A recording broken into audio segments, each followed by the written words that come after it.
让我们一起加入客家风情，大家来讲客家吧。Every ninth month on the lunar calendar, strong dry winds blow across Taiwan. This coincides with the persimmon season, creating the perfect conditions for drying the fruit. The persimmons are peeled and left out to dry in the wind, a process that takes about a week. The end product is a tasty, nutritious snack.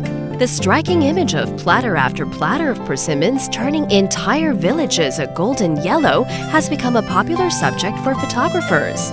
This has led to a surge in tourism to persimmon farms every year during the drying season. Hey, it's time to talk about Hakka here on ICRT. Hello， 大家好，我是bingo Leo。Hello， 你好，大家好，我是 Joseph Lin。Leo，我觉得我运气还不错，真的，因为我抽中那个浪漫客庄旅游券呢。哇，好幸运哦，我没抽到。你没有？对。好了，那我们一起用。好啊。但是要怎么用？你要带着我去用啊。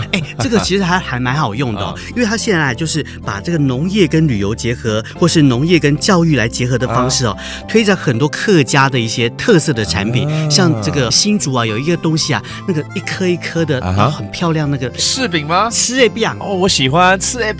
对，我也很爱啊。现在是丰收的时候，对不对？没错。什么风嘛？那个九江风、九降风啦。对。九降风它是一个很干燥的风嘛，对。所以呢，经过这个风这样一吹之后呢，那个柿子里头的那种糖分啊，它就变成那个葡萄糖，就凝结在外面的那叫做柿霜。对。柿霜，很好。对。就老祖先交代，这个如果气管不太好的时候呢，煮这个鸡汤来喝啊，真的就好喝了。好像不错，可以保护喉咙啊、止咳啊这样子，对不对？而且对做广播的我们，超赞的好吗？没错，对不对？那好啊，那要去买，应该去哪里买比较好呢？如果你去那个新竹县的新埔镇哈，那边是最大的集散地了哈。那边主要的品种是石柿，石头的石。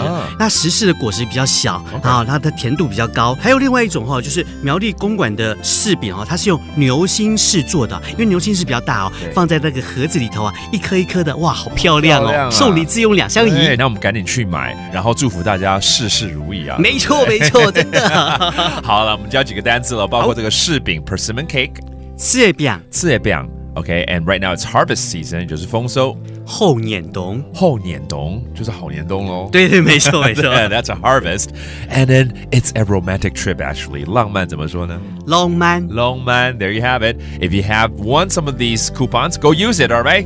All right, that is today's talk about Hakka. 什么泰嘎？汉字 say 张来了。客家风情由客家委员会监制。We Love Hakka has been brought to you by the Hakka Affairs Council.